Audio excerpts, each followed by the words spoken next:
Hello and welcome to easy learning smart learning. जैसा कि आप देख सकते हैं, आज का जो हमारा टॉपिक है वो है इनहेरिटेंस।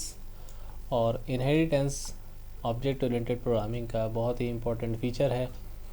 इसे हम स्टेप बाय स्टेप समझेंगे। सबसे पहले ये समझेंगे कि इनहेरिटेंस हमारे रियल लाइफ में क्या होता है, फिर उसे प्रोग्रामिंग में समझेंगे, फिर उसके प्रोग्राम समझेंगे। तो इस वीडियो सीरीज़ में C++ के इनहेरिटेंस के 2 से 3 या उससे ज़्यादा लेक्चर्स आने वाले हैं। चलिए बिना देर किए शुरू करते हैं। What is inheritance. एक बहुत ही कॉमन सेंस होता है कि जब पेरेंट्स होते हैं, जो पेरेंट्स होते हैं, तो उन पेरेंट्स के जो चाइल्ड होते हैं, उन चाइल्ड में उन पेरेंट्स के बहुत सारी प्रॉपर्टीज़ जो होते हैं, पेरेंटल प्रॉपर्टीज़, जैसे कि उनका कलर, उनके जैसा हेयर, उनके जैसा लुक्स, उनके जैसी बातें करना वगैरह वगैरह, ये सारी चीज़ें आती हैं। तो ये जो प्रॉपर्टीज़ होती हैं, इसको हम हिंदी में उत्तराधिकार कहते हैं, और इसी उत्तराधिकार को अंग्रेज़ी में इनहेरिटेंस कहा जाता है। इनहेरिटेंस एक ऐसी चीज़ है जो किसी से प्राप्त की जाती है, इनहेरिट की जाती है। तो इनहेरिट वर्ड जो है, इनहेरिट अपने आप में एक इंग्लिश वर्ड है जिसका मतलब होता है टू अक्वायर, मतलब किसी चीज़ को प्राप्त करना। तो ये ऐसी चीज़ है जो प्राप्त की जा सकती है। मतलब नथिंग इज़ इम्पॉसिबल की थ्योरी अगर आप देखेंगे तो इनहेरिटेंस का मतलब होता है कि किसी चीज़ को यदि कोई बना के रखा हुआ है तो आप उस चीज़ की कॉपी या उसके जैसा या उसकी कुछ प्रॉपर्टीज़ को उस पर्टिकुलर चीज़ से कॉपी कर सकते हैं। तो इस प्रक्रिया को हम क्या कहते हैं? इनहेरिटेंस कहते हैं। ये एक रियल लाइफ एग्जांपल है। अब हम आगे देखेंगे कि ये जो आपका प्रोग्रामिंग है, इसमें इनहेरिटेंस का क्या मतलब होता है। प्रोग्रामिंग की जहाँ तक बात हम करें तो हमने पिछले कुछ क्लासेस में क्लासेस एंड ऑब्जेक्ट्स बनाए। उन क्लासेस एंड ऑब्जेक्ट्स के प्रॉपर्टीज़ बनाए, मेथड्स बनाए, फंक्शंस बनाए, वेरिएबल्स बनाए। तो अगर कोई क्लास है, ध्यान से समझिएगा, हम इनहेरिटेंस की परिभाषा समझ रहे हैं ऑब्जेक्ट ओरिएंटेड प्रोग्रामिंग में। तो जब आप किसी क्लास की प्रॉपर्टी को किसी दूसरे क्लास में ट्रांसफ़र करते हैं, या आप इसे ऐसा भी कह सकते हैं कि जब कोई क्लास किसी दूसरे क्लास से किसी प्रॉपर्टी को एक्वायर करती है, तो इस प्रोसेस को हम इनहेरिटेंस कहते हैं। ठीक है। तो ये इनहेरिटेंस के जितने भी पॉसिबल फॉर्म्स होते हैं C++ में, इन सभी को हमने यहाँ पे एक साथ डिपिक्ट कर दिया है।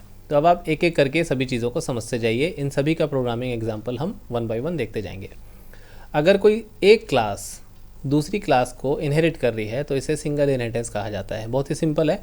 यहाँ पे 2 ही क्लास होंगी। एक होगी बेस क्लास, या इसे सुपर क्लास भी कहा जाएगा, और दूसरी होगी डिराइव्ड क्लास, जो कि इनहेरिट करने का काम करेगी। उसे हम सब क्लास या डिराइव्ड क्लास कहेंगे। तो सुपर क्लास या बेस क्लास, और सब क्लास या फिर इसे हम बोलेंगे डिराइव्ड क्लास। अब दूसरा जो इनहेरिटेंस का प्रकार है वो है हायरार्किकल इनहेरिटेंस। तो जब भी हमारे दिमाग में शब्द आता है हायरार्किकल, तो हमारे सामने एक ट्री स्ट्रक्चर बन जाना चाहिए। जैसे कि रूट है, और रूट के अंदर में यहाँ पे 3 अलग अलग सब क्लासेस हैं। तो एक ही क्लास से हो सकता है इस क्लास के पास में बहुत सारे मेथड्स हों, मोर देन 10 मेथड्स हों से फॉर एग्जांपल। तो 2-3 मेथड ये क्लास उठा लिया, 2-3 मेथड ये क्लास उठा लेगी, और 2-3 या इससे ज़्यादा, या हो सकता है पूरे के पूरे मेथड्स को ये क्लास उठा सकती है। तो ये तीनों के तीनों जो हैं ये डिराइव क्लास या सब क्लासेस कहलाएंगी, और यहाँ पे भी बेस क्लास एक ही होगी। तो अब एक सवाल आता है हमारे मन में कि क्या सिर्फ एक ही सब बेस क्लास हो सकती है? ठीक है, इस क्वेश्चन को आप अपने दिमाग में रखते हुए आगे बढ़ते हैं। तो हायरार्किकल इनहेरिटेंस का मतलब होता है जब एक क्लास को एक से ज़्यादा क्लासेस जो हैं इनहेरिट करें, तो इसे हम बोलते हैं हायरार्किकल इनहेरिटेंस। फिर आता है multi level inheritance. Multi level inheritance का मतलब होता है कि जब एक क्लास की प्रॉपर्टी को कोई दूसरी क्लास इनहेरिट करे, और उस इनहेरिटेड क्लास को अगर कोई और भी इनहेरिट कर रहा है, तो हम इसको बोलेंगे मल्टी लेवल। आप यहाँ पे देख सकते हैं कि यहाँ पे लेवल जो है वो आगे बढ़ते जा रहा है। जैसे ये पहला लेवल है, या इसको आप लेवल 0 कह सकते हैं। ये पहला लेवल हुआ और ये दूसरा लेवल हुआ। तो ये सुपर क्लास, ये इसकी बेस क्लास, अब ये इसकी बेस क्लास बन गई, और ये इसकी डिराइव क्लास बन गई। तो इस प्रकार के इनहेरिटेंस को हम बोलेंगे मल्टी लेवल इनहेरिटेंस। आगे बढ़ते हुए हाइब्रिड इनहेरिटेंस। हाइब्रिड इनहेरिटेंस का मतलब होता है कि जब एक सुपर क्लास के 2 अलग अलग डिराइव क्लास हों। ठीक है। अब यहाँ से ये जो डायग्राम है, इसको समझने में आपको आसानी हो जाएगी। मैं एग्जांपल देता हूँ। जैसे सुपर क्लास में मान लीजिए 2 मेथड हैं। एक मेथड सब क्लास 1 ने उठा लिया, एक मेथड सब क्लास 2 ने उठा लिया। अब सब क्लास 1 जो है एक सेपरेट मेथड अगर अपने अंदर में डिफाइन करता है, जैसे कि हम एग्जांपल लेते हैं कि हम कैलकुलेटर बना रहे हैं, तो कैलकुलेटर में एडिशन, सब्ट्रैक्शन, मल्टीप्लिकेशन और डिवीजन जो है आपके बेस क्लास में मौजूद है। अब मान लीजिए स्क्वायर रूट इसने बना लिया, और स्क्वायर निकालने का जो फंक्शन है वो दूसरे डिराइव क्लास ने बना लिया। तो हाइब्रिड इनहेरिटेंस हमको क्या करता है, फैसिलिटी देता है कि इन दोनों क्लास को भी कोई दूसरा जो है एक्सेस कर सकता है। मतलब यहाँ पे दो अलग अलग बेस क्लास होंगी इस पर्टिकुलर डिराइव क्लास की। तो ये जो डिराइव क्लास है ये चाहे तो इन सभी मेथड्स को डायरेक्टली इनहेरिट कर सकता है।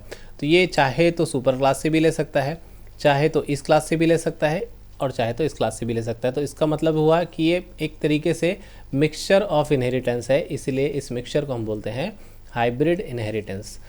उम्मीद है आपको समझ में आया होगा। आगे बढ़ते हैं। जैसा कि मैंने एक सवाल किया था कि क्या एक ही डिराइव क्लास अलग अलग बेस क्लास से इनहेरिट कर सकती है, तो इसका जवाब हमको इसके पहले भी मिलता है। आप इस डायग्राम को यहाँ से देखने के बजाय आप यहाँ पे देखिए कि जिस प्रकार आप यहाँ पे देख रहे हैं कि दो अलग अलग सुपर क्लासेस हैं और ये इसकी सब क्लासेस हैं, वैसे ही यहाँ पे दो सुपर क्लासेस हैं और एक सब क्लास है। तो इसको हम क्या बोलते हैं, मल्टीपल इनहेरिटेंस।